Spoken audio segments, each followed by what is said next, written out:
ಬಂದಿರುವಂತಹದ್ದು ಯಾವುದು? Knight of wands ಬಂದಿದೆ. ಯಾವುದೋ ಕೆಲವೊಂದು ನಿರ್ಧಾರಗಳನ್ನ ಮಾಡ್ತಾ ಇರುವಂತಹದ್ದು, ಧೈರ್ಯದಿಂದ ಕೆಲವು ನಿರ್ಧಾರಗಳನ್ನ ನೀವು ಮಾಡ್ತಾ ಇರುವಂತಹದ್ದು ರೆಪ್ರೆಸೆಂಟ್ ಆಗ್ತಾ ಇದೆ. ಆಕ್ಷನ್ಸ್ ಅನ್ನ ತಗೋತಾ ಇರುವಂತಹದ್ದು ನಿಮಗೆ ರೆಪ್ರೆಸೆಂಟ್ ಆಗ್ತಾ ಇದೆ ಬಾಟಮ್ ಆಫ್ ದ ಡಕ್ ಅಲ್ಲಿ. ಓಕೆ, ಇನ್ ನಿಯರ್ ಪಾಸ್ಟಿನಲ್ಲಿ ಏನಾಗಿದೆ?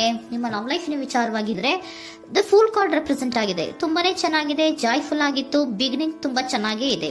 ಕಾರ್ಡ್ ಬಂದಿರುವಂತಹದ್ದೇನು? ವೀಲ್ ಆಫ್ ಫಾರ್ಚೂನ್ ಬಂದಿದೆ. ಸೊ ನಿಮ್ಮ ಲವ್ ಲೈಫಿನ ವಿಚಾರವಾಗಿ ನೀವು ಕೆಲವೊಂದು ಬದಲಾವಣೆಗಳನ್ನ ನೀವು ಮಾಡ್ಕೊಂಡಿರುವಂತಹದ್ದು ಇಲ್ಲಿ ರೆಪ್ರೆಸೆಂಟ್ ಆಗ್ತಾ ಇದೆ. ಕ್ವೀನ್ ಆಫ್ ಕಪ್ಸ್ ಏನನ್ನ ರೆಪ್ರೆಸೆಂಟ್ ಮಾಡುತ್ತೆ? ಸೊ ಕ್ವೀನ್ ಆಫ್ ಕಪ್ಸ್ ನೀವು ಯಾಕೆ ಬದಲಾವಣೆಗಳನ್ನ ಮಾಡ್ಕೊಂಡಿದ್ದೀರಾ? ಕೆಲವೊಂದು ರೀತಿಯ ಸ್ಟೇಬಲ್ ಇರಬೇಕು, ಬಹಳ ಕೇರ್ ಅನ್ನ ಮಾಡ್ತಾ ಇರುವಂತಹದ್ದು, ಲವ್ ಲೈಫಿನ ವಿಚಾರವಾಗಿ ಬಹಳಷ್ಟು ಇಂಟ್ರೆಸ್ಟ್ ಅನ್ನ ತಗೊಂಡಿರುವಂತಹದ್ದು ನಿಯರ್ ಪಾಸ್ಟಿನಲ್ಲಿ ರೆಪ್ರೆಸೆಂಟ್ ಆಗ್ತಾ ಇದೆ. ಓಕೆ, ಎಟ್ ಪ್ರೆಸೆಂಟಿನಲ್ಲಿ ಯಾಕೋ ನಿಮ್ಮಲ್ಲಿ 2 ಆಪ್ಷನ್ಸ್ಗಳಿರುವಂತಹದ್ದು ರೆಪ್ರೆಸೆಂಟ್ ಆಗ್ತಾ ಇದೆ. ಯಾಕೋ 2 ಆಲೋಚನೆಗಳನ್ನ ನೀವು ಮಾಡ್ತಾ ಇರುವಂತಹದ್ದು ಅಟ್ ಪ್ರೆಸೆಂಟಿನಲ್ಲಿ ರೆಪ್ರೆಸೆಂಟ್ ಆಗ್ತಾ ಇದೆ. 2 ಆಯ್ಕೆಗಳು ನಿಮ್ಮಲ್ಲಿ ಇರುವಂತಹದ್ದು, 2 ಆಲೋಚನೆಗಳನ್ನ ಮಾಡ್ತಾ ಇರುವಂತಹದ್ದು, ಏನೋ ಒಂದು ರೀತಿಯ ಕನ್ಫ್ಯೂಷನ್ಸ್ ಅಲ್ಲಿ ಇರುವಂತಹದ್ದು ನಿಮ್ಮ ಲವ್ ಲೈಫ್ ನ ವಿಚಾರವಾಗಿ ರೆಪ್ರೆಸೆಂಟ್ ಆಗ್ತಾ ಇದೆ. ಓಕೆನಾ? ಸೆಕೆಂಡ್ ಕಾರ್ಡ್ ಯಾವ್ದು ಬಂದಿದೆ? 10 ಆಫ್ ಕಪ್ಸ್ ಬಂದಿದೆ. ಸೊ 10 ಆಫ್ ಕಪ್ಸ್ ನಿಮ್ಗೆ ಫುಲ್ಫಿಲ್ಮೆಂಟ್ ಇರುತ್ತೆ, ಸಮಾಧಾನ ಇರುತ್ತೆ, ಖುಷಿಯಾಗಿರುತ್ತೆ ಅನ್ನೋದು ನೀವು ಆಲೋಚನೆಯನ್ನ ಮಾಡಿದ್ರಿ. 2 ಆಯ್ಕೆಗಳಲ್ಲಿ ಯಾವ್ದನ್ನ ಸೆಲೆಕ್ಟ್ ಮಾಡಬೇಕು? ಸೆಲೆಕ್ಟ್ ಅನ್ನ ಮಾಡ್ಕೊಂಡ್ರೆ ನನಗೆ ಖುಷಿಯಾಗಿರುತ್ತೆ, ಸಮಾಧಾನ ಆಗುತ್ತೆ ಅನ್ನೋಂತ ಯೋಚನೆಯನ್ನ ಒಂದು ಸಾರಿ ಮಾಡಿದ್ರೆ, ಇದರ ಮತ್ತೊಂದು ಸಾರಿ ನೀವ್ ಏನ್ ಅನ್ಕೋತೀರಾ? ಏನಾದ್ರು ನನಗೆ ಇದರಿಂದ ಮೋಸ ಆಗುತ್ತಾ, ಅಥವಾ ಇದರಿಂದ ನನಗೇನಾದ್ರು ತೊಂದರೆ ಆಗುತ್ತಾ, ನನ್ನನ್ನು ನಾನು ರಕ್ಷಣೆ ಮಾಡ್ಕೋಬೇಕಾಗತ್ತಾ ಅನ್ನೋಂತಹ ಆಲೋಚನೆಯನ್ನು ಕೂಡ ನೀವು ಮಾಡುವಂತದ್ದು ರೆಪ್ರೆಸೆಂಟ್ ಆಗ್ತಾ ಇದೆ. ಯಾಕೋ ನಿಮ್ಮಲ್ಲಿ ಸಮಾಧಾನ ಇಲ್ಲ, ಕನ್ಫ್ಯೂಷನ್ಸ್ ಇದೆ, 2 ಆಯ್ಕೆಗಳು, ಯಾವ ನಿರ್ಧಾರವನ್ನು ಮಾಡಬೇಕು ಗೊತ್ತಾಗ್ತಿಲ್ಲ. ಸೊ ಅದಕ್ಕೆ ನೋಡಿ, ನೀವು ಬೇಜಾರಿನಿಂದ ಮೂವಿಂಗ್ ಆನ್, ಬದಲಾವಣೆ ಆಗ್ತಾ ಇರುವಂತಹದ್ದು ರೆಪ್ರೆಸೆಂಟ್ ಆಗ್ತಾ ಇದೆ. ಚೇಂಜಸ್ ಅನ್ನ ಮಾಡ್ಕೋತಾ ಇರುವಂತಹದ್ದು ಇಲ್ಲಿ ಪ್ರೆಸೆಂಟಿನಲ್ಲಿ ರೆಪ್ರೆಸೆಂಟ್ ಆಗ್ತಾ ಇದೆ. ಯಾಕೋ ಬೇಜಾರಿನಿಂದ ಕೆಲವೊಂದು ರೀತಿಯ ಬದಲಾವಣೆಗಳನ್ನ ನೀವು ಮಾಡ್ಕೋತಾ ಇರುವಂತಹದ್ದು 6 ಆಫ್ ಸೋರ್ಟ್ಸ್ ಅಲ್ಲಿ ರೆಪ್ರೆಸೆಂಟ್ ಆಗ್ತಾ ಇದೆ. ನೀವು ಈ 6 ಆಫ್ ಸೋರ್ಟ್ಸ್ ಮತ್ತೆ ಏನನ್ನ ರೆಪ್ರೆಸೆಂಟ್ ಮಾಡುತ್ತೆ ಅಂದ್ರೆ, ನಾನು ಲವ್ ಲೈಫಿನ ವಿಚಾರವಾಗಿ ಒಂದು ಬೆಟರ್ ಆಪ್ಷನ್ಸ್ ಅನ್ನ ಸೆಲೆಕ್ಟ್ ಮಾಡ್ಕೋಬೇಕು ಅನ್ನುವಂತಹ ಆಲೋಚನೆಯನ್ನ ಮಾಡ್ತಾ ಇರುವಂತಹದ್ದು ರೆಪ್ರೆಸೆಂಟ್ ಆಗ್ತಾ ಇದೆ. ಓಕೆನಾ? ನೀವೇನಂದ್ರೆ ಅಟ್ ಪ್ರೆಸೆಂಟಿನಲ್ಲಿ ನಿಮ್ಮ ಲವ್ ಲೈಫಿನ ವಿಚಾರವಾಗಿ ಬೆಟರ್ ಆಪ್ಷನ್ ಬಗ್ಗೆ ಯೋಚನೆಯನ್ನ ಮಾಡ್ತಾ ಇರುವಂತಹದ್ದು, ಅದರ ಬಗ್ಗೆ ಸ್ವಲ್ಪ ಕನ್ಫ್ಯೂಷನ್ ಅಲ್ಲಿ ಇರುವಂತಹದ್ದು ಅಟ್ ಪ್ರೆಸೆಂಟಿನಲ್ಲಿ ರೆಪ್ರೆಸೆಂಟ್ ಆಗ್ತಾ ಇದೆ. ಬಟ್ ನಿಯರ್ ಫ್ಯೂಚರಿನಲ್ಲಿ ಏನಿದೆ? 3 ಆಫ್ ಸೋರ್ಟ್ಸ್ ಇದೆ. ಕೆಲವೊಂದು ರೀತಿಯ ಬೇಜಾರುಗಳಿರುವಂತಹದ್ದು, ನೋವುಗಳಿರುವಂತಹದ್ದು, ಕೆಲವೊಬ್ರು ಅಳ್ತಾ ಇರುವಂತಹದ್ದು, ಭಾವನಾತ್ಮಕವಾಗಿ ತುಂಬಾ ಫೀಲ್ ಅನ್ನ ಮಾಡ್ತಾ ಇರುವಂತಹದ್ದು ನಿಮ್ಗೆ ರೆಪ್ರೆಸೆಂಟ್ ಆಗ್ತಾ ಇದೆ. ಯಾಕೆ ನಿಮಗೆ ಆ ತರ ಆಗತ್ತೆ ಅಂತ ಅಂದ್ರೆ, ಡೆವಿಲ್ ಕಾರ್ಡ್ ರೆಪ್ರೆಸೆಂಟ್ ಆಗಿದೆ. ಸೊ ಡೆವಿಲ್ ಕಾರ್ಡ್ ಏನನ್ನ ಹೇಳುತ್ತೆ? ಅಡಿಕ್ಷನ್ಸ್ ಅನ್ನ ಹೇಳುತ್ತೆ. ತುಂಬಾ ಯೋಚನೆಯನ್ನ ಮಾಡುವಂತಹದ್ದು, ಮೇಲಿಂದ ಮೇಲೆ ನೀವು ಒಂದನ್ನೇ ನೀವು ಯೋಚನೆ ಮಾಡ್ತಾ ಇದ್ರೆ ನಿಮ್ಗೆ ಅಲ್ಲಾಗುವಂತದ್ದೇನು? ನೋವುಗಳೇ ಅಲ್ಲಾಗುವಂತಹದ್ದು. ಸೊ ಯಾತಕ್ಕೆ ಅಂದ್ರೆ ನಿಮ್ಮಿಬ್ಬರ ಮಧ್ಯೆ ಕೆಲವೊಂದು ರೀತಿಯ ಘರ್ಷಣೆಗಳಿರುವಂತಹದ್ದು ರೆಪ್ರೆಸೆಂಟ್ ಆಗ್ತಾ ಇದೆ.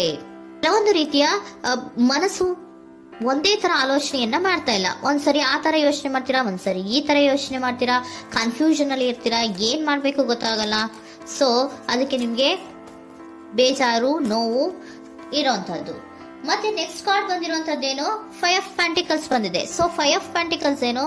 ತುಂಬಾ ಇದು ಕೂಡ ತುಂಬಾ ಬೇಜಾರಿನಲ್ಲೇ ಇರುವಂತಹದ್ದು, ಫೀಲಿಂಗ್ ಲೆಫ್ಟ್ ಔಟ್ ಆಗ್ತಾ ಇರುವಂತಹದ್ದು, ರೀತಿಯ ಒಂದು ಬ್ಯಾಡ್ ಸಿಚುಯೇಷನ್ ಅಲ್ಲಿ ಇರುವಂತಹದ್ದು, ಅಂದ್ರೆ ಯಾವಾಗ್ಲೂ ನೋವು ಪಡ್ತಾ ಇರುವಂತಹದ್ದು, ಯಾವಾಗ್ಲೂ ಯೋಚನೆ ಮಾಡ್ತಾ ಇರುವಂತಹದ್ದು, ಇಮಿಡಿಯೇಟ್ ಫ್ಯೂಚರಿನಲ್ಲಿ ಈ ರೀತಿ ರೆಪ್ರೆಸೆಂಟ್. ಓಕೆನಾ? ಸೊ ದ ಮೂನ್ ಕಾರ್ಡ್ ಏನನ್ನ ರೆಪ್ರೆಸೆಂಟ್ ಮಾಡುತ್ತೆ ಅಂದ್ರೆ, ರಿಯಾಲಿಟಿಯ ಕಡೆಗೆ ಹೆಚ್ಚು ಗಮನ ಕೊಡದೇ ಇರುವಂತಹದನ್ನ ರೆಪ್ರೆಸೆಂಟ್ ಮಾಡುತ್ತೆ. ಓಕೆನಾ? ಇದಿಷ್ಟು ನಿಮ್ಮ love reading. Next angel guidance ನಿಮ್ಗೆ ಏನ್ ಕೊಡ್ತಾರೆ ಅನ್ನೋದನ್ನ ನೋಡೋಣ. ನೋ ಅನ್ನೋಂತ ಆನ್ಸರ್ ಅನ್ನ ಕೊಡ್ತಾ ಇದ್ದಾರೆ. So no, not the right time. ನೀವೇನು ಕೂಡ ಈ ಕನ್ಫ್ಯೂಷನ್ ಅಲ್ಲಿ ಇದ್ದಾಗ ಯಾವುದೇ ರೀತಿಯ ಡಿಸಿಷನ್ಸ್ ನ ಮಾಡೋದಕ್ಕೆ ಇದು ಕರೆಕ್ಟ್ ಆಗಿರುವಂತಹ ಟೈಮು ಅಲ್ಲ. Perfect timing. So perfect timing ಅನ್ನ ಬಂದಾಗ ನೀವು ಕೆಲವೊಂದು ರೀತಿಯ ಡಿಸಿಷನ್ಸ್ ಅನ್ನ ಮಾಡ್ಬೇಕಾಗತ್ತೆ. ಯಾವಾಗ ಅಂದ್ರೆ ನೀವು ಮನಸ್ಥಿತಿಯನ್ನ ನೀಟಾಗಿ ಇಟ್ಕೊಂಡಾಗ, ಕೆಲವೊಂದು ರೀತಿಯ ಕನ್ಫ್ಯೂಷನ್ಸ್ ಇಂದ ನೀವು ಆಚೆ ಬಂದಾಗ, ಯಾವಾಗ ನೀವು ಕ್ಲಿಯರ್ ಥಿಂಕಿಂಗ್ ಅನ್ನ ಮಾಡ್ತೀರಾ ಅದು ಪರ್ಫೆಕ್ಟ್ ಟೈಮಿಂಗ್. ಸೊ ಆಗ ನಿಮ್ಗೆ ಕೆಲವೊಂದು ರೀತಿಯ ಫರ್ಗಿವ್ನೆಸ್ ಅನ್ನೋದು ಇರುತ್ತೆ ಅನ್ನೋದನ್ನ ಏಂಜಲ್ ಗೈಡೆನ್ಸ್ ನಿಮ್ಗೆ ಹೇಳ್ತಾ ಇದ್ದಾರೆ. ಸೊ ಹಾಗಿದ್ರೆ ಸರೆಂಡರ್ ಕಾರ್ಡ್ಗಳು ನಿಮ್ಗೆ ಏನ್ ಹೇಳುತ್ತಾರೆ ಅನ್ನೋದನ್ನ ನೋಡೋಣ. Surrender to your soul path. Your life journey has been perfectly designed for your soul growth. Embrace every lesson and every moment.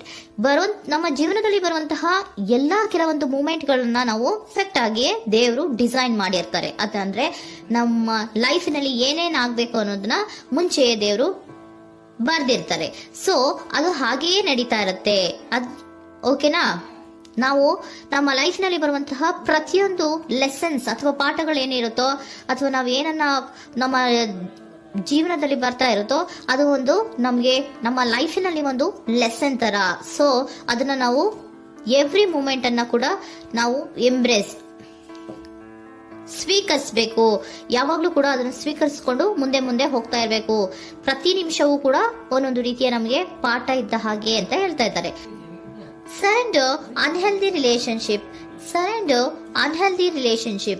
Let go a relationship that don't serve you, including unavailable or toxic people. You deserve to be treasured by others and to be surrounded by positive people. Unhealthy relationship ನ ಕಡೆಗೆ ಹೆಚ್ಚು ಗಮನವನ್ನ ಕೊಡಬೇಡಿ. ಈ toxic people ನ ಕಡೆಗೆ ಹೆಚ್ಚು ಗಮನವನ್ನ ಕೊಡಬಾರ್ದು. So ಯಾವಾಗ್ಲೂ ನಾವು ಪಾಸಿಟಿವ್ ಆಗಿ ಥಿಂಕ್ ಮಾಡುವಂತಹ, ಪಾಸಿಟಿವ್ ಆಗಿ ಆಲೋಚನೆ ಮಾಡುವಂತಹ ಜನಗಳ ಜೊತೆಯಲ್ಲಿಯೇ ನಾವು ಹೆಚ್ಚು ಇರಬೇಕು ಅನ್ನೋದನ್ನ ನಿಮಗೆ ಸರೆಂಡರ್ ಕಾರ್ಡ್ ಹೇಳ್ತಾ ಇದ್ದಾರೆ.